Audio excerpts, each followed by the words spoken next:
Are you a patriot? Red, white, and blue is coming to you. This deck has many names. It has the solution because it has all the answers for different cards in the format. It has a patriot, patriot aggro, all of these names because red, white, and blue. And there's so many different terms for it, but at the end of the day, it's a stew of good stuff that allows you to play an aggro control game. If you want to know more about aggro control, go and look at Patrick Chapin's Next Level Deck Building book. Really good classification of different decks. This is one of the really old original kind of forms of aggro control. Now the card on the screen there is the Patriot themselves, the Lightning Angel, the red, white, and blue creature. Captain America. That's right. This is our Captain Australia. We swing with this creature with 4 toughness that just doesn't get lightning bolted. It's got haste. It allows you to block Call of the Herd tokens. It does everything. It is the reason to play these three colors, and be in such a sketchy mana base. So the payoff is huge. Now, I say sketchy mana base. Let's just have a quick look at the mana base before we look at the card choices, because they kind of help you determine what you're going to play. Now, the mana base has a lot of one-offs, one City of Brass, because if you play too many of them, you die to the burn decks. It's got a few basic lands there, but if you play too many of them, you can't cast your spells because there's so many multicolored spells in the deck. It's got 1 fetch land, the Flooded Strand ×4, because it's the only one you can play in these enemy colors, but it's very, very good, which allows you to make blue and white on turn 1, but not red on turn 1, which makes it hard for you to play, say, 4 Grim Lavamancers, and so on and so forth. So you can see how the mana base informs what you play. Now, the mana bases that you see people sleeve up, I've seen the most greediest versions of the mana base where they try and play, the best possible lands, but they can't cast their spells. And then I think I would err on the other side. If I'm to sleeve up this deck, there's a lot of personal preference you can have in your mana base. I would play maybe an extra gemstone mine, so that you don't take as much damage from your mana sources, so you can actually not completely lose to the red decks, and so on. So choose the cards that you want to play, but be aware of how it informs what spells you can play on turn 1, and therefore allows you to understand how you might want to curve out. There are many arguments. So, for example, I might play 1 Coastal Tower, for example, tapped land to have some stability. The more Coastal Towers you play, the more likely you want to change your card from Portent into Impulse. That makes sense. As you can see, lots of choices here. So let's have a look at the main deck, knowing that all of this is based on its mana base. You would have a different mana base and therefore a different suite of cards that you would choose to play. That makes sense. Yeah, so you can see the threats. Generally, you'll find the solution decks tend to have between 14 and 15 threats, 15 creatures. And in general, you're going to be sleeving up your maximum number of Lightning Angels and your maximum number of Meddling Mages. They're the fundamental 2 pieces of the deck. And then the rest of that is starting to be flex. Some play lots of Exalted Angels. Some people play only 2 of these. You can have Mother of Runes. Some people play the full 3, even 4. Some people play more Grim Lavamancers because they have more reach in the late game and also more answers for their threats. So you can have a little bit of flexibility around these. It's entirely up to you. Some might even shave down on creatures, go down to like 14 creatures or even sometimes 13, and play more lands so that you can play more of a control game later on. But at the end of the day, it's hinging on that Lightning Angel. It's probably one of the most important parts of the deck. Now, the Portent kind of sits on its own there.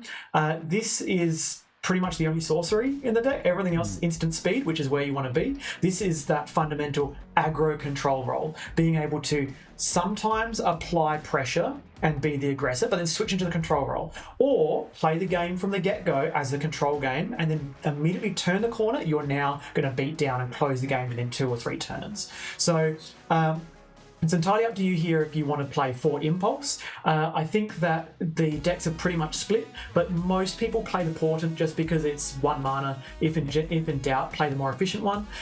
So it's entirely up to you. The instants there you can see are pretty much the best instants in these colors. right?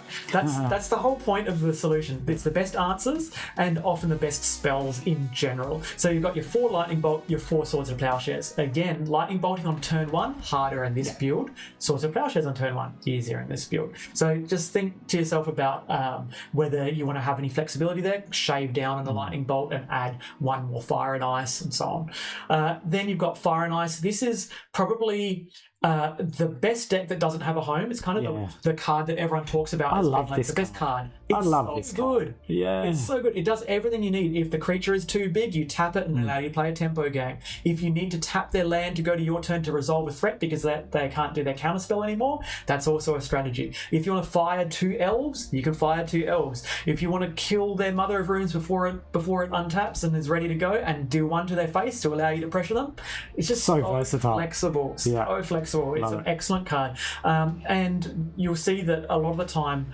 if you want to play a dedicated red-blue deck, then your mana base is terrible. Yeah. And so that would be the best card in that deck, but you just generally can't really play red-blue very easily. So instead, this deck just does it all. It just says, this is going to be some glue. If I happen to have red sources, I'm going to use fire. If I happen to have blue sources, I'm going to use ice. And if I can choose, then it's just firing all cylinders. Counterspell and mana leak, your split there can vary. Again, the more greedy your mana base is, the more you're going to be playing counterspell. The more conservative you want to be with your mana base, the more you want to play mana leak or even prohibit as a good option for that slot there. And then fact or fiction is a topper as well. The other topper in the deck, curve topper, is prophetic bolt. If you want to play, you could play 2 prophetic bolts, no fact or fiction, 2 fact or fiction, no prophetic bolt. You can play 1-1 split. It's up to you. Lots of flexibility there. I'd say the solution has the largest amount of customization in pre-modern. Most decks in pre-modern have a level of customization, play your flex slots, play your choice cards, but the solution, one-person solution deck, will look completely different from someone else's. So at least on the screen, it shows you your choices, whether you want to play more disenchants, and so on and so forth. So that takes us to the sideboard. The sideboard, again, you have a lot of choices here as well. And you'll note that you've got both types of blast, Pyroblast and your Blue Elemental Blast or your Hydroblast effects. So this is one of the few decks that gets to support the 2 best blasts, the 2 best answers to everything in the format. And you also get to play a lot of other efficient answers, a null being very efficient. And then there's a choice here to play warmth. Note that you're playing 2 warmth and no circle of protection, and this is very much a solution only option. Most of the time other decks will play some circle of protections, more circle of protections than warmths. In the solution, you've got a few competing factors. 1, your mana base is very painful, so you're gaining life is very valuable. 2, you generally use your mana every turn. If you're using your mana every turn, you don't have mana available to circle of protection. So you want to be able to still deploy your threats whilst your enchantment does the work that it needs to do in the background. There's also some synergies in here, like, let's say, Peacekeeper. Peacekeeper is a bit of a flex slot again. You can play 2 Pyroclasm. It does the same thing. It's an answer to the big go-wide creature decks like Goblins.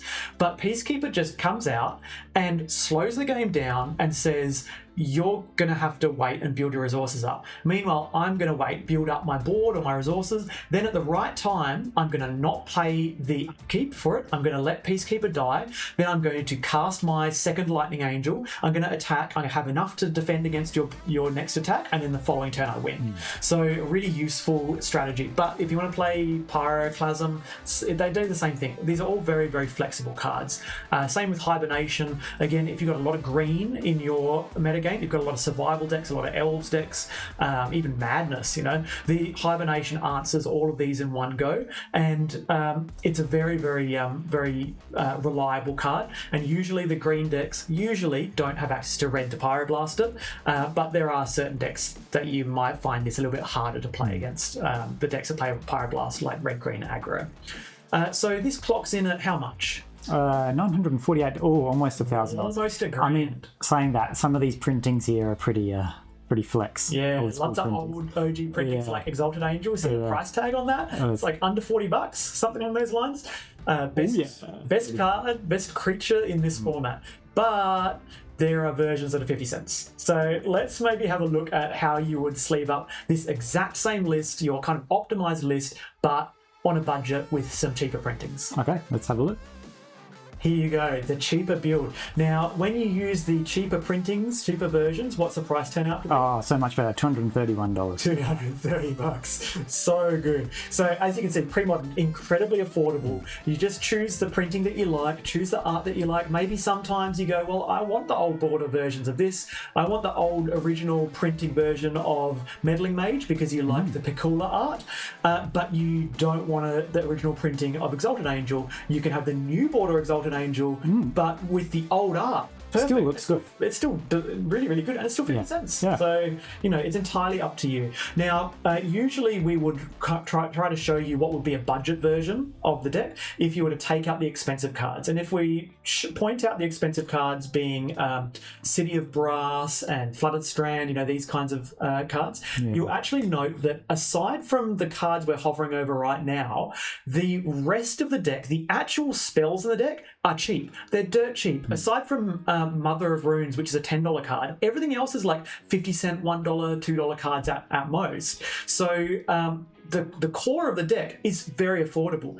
The mana base is where the expense lies. And the key here is that you can take out a City of Brass and play a Gemstone Mine instead. The reflecting pools are like $20. Yeah. You can take out the reflecting pools and play Gemstone Mines. You can play a Undiscovered Paradise, maybe. I don't know, that's probably... They're still expensive. All right. You can play a lot of these kind of cards that you put instead for your 3-color plus mana bases. But the issue with that is the deck gets worse and worse and worse. The more you try to budgetize the mana base, the more you're going to get stuck going, I've got the best spells in the game, but I can't cast them. So what's the point of playing the deck? The other one is the Flooded Strand itself is, $20 for the cheapest version of the printing. Yeah. But it's kind of essential to the deck because otherwise you're taking way too much damage. You could play 2 planes and 2 islands here, right?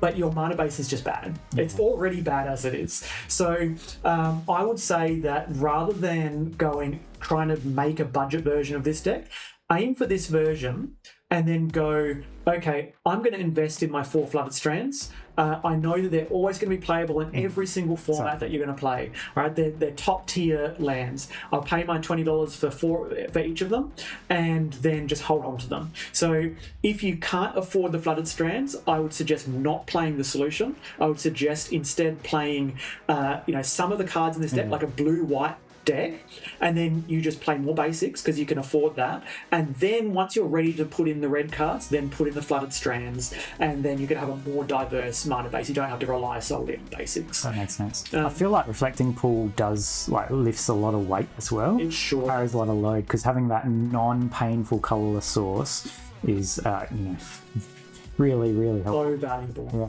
Thankfully, it looked like it got reprinted in Edge of Eternity, so there's a slightly cheaper print. That's good. Progressively, there's going to be more and more cheap prints of these cards that can be reprinted, which is nice.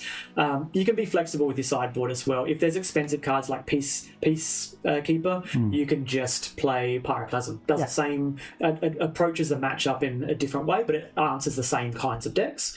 And then you can collate all your blasts, do all your blasts in one color. It's not strictly wrong to kind of go 3 Pyroblast or 3 Red Elemental Blast, right? Normally you see splits all the time because Meddling Mage naming. But remember, this is the one deck that's playing Pyroblast or Elemental Blast and Meddling Mage. So there are scenarios where it's actually strictly correct to play 3 of the same type, because then you can play a Meddling Mage and name Pyroblast from your opponent, but you're playing Red Elemental Blasts, so you can still cast your own spell through the Meddling Mage. So lots of little synergies and shenanigans you can play around with such an intricate deck.